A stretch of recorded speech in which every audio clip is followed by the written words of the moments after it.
उमड़े नी गंगा हो उमड़े नी जमुना हो उमड़े नी गंगा हो उमड़े नी जमुना हो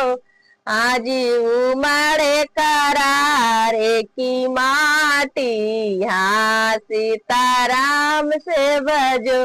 आज उमड़े करारे की माटी हाँ सीताराम से भजो वैसे ही उमड़े नी दूल्हे का बहिना हो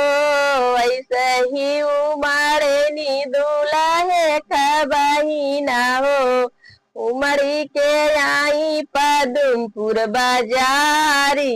हाँ सीताराम से भजो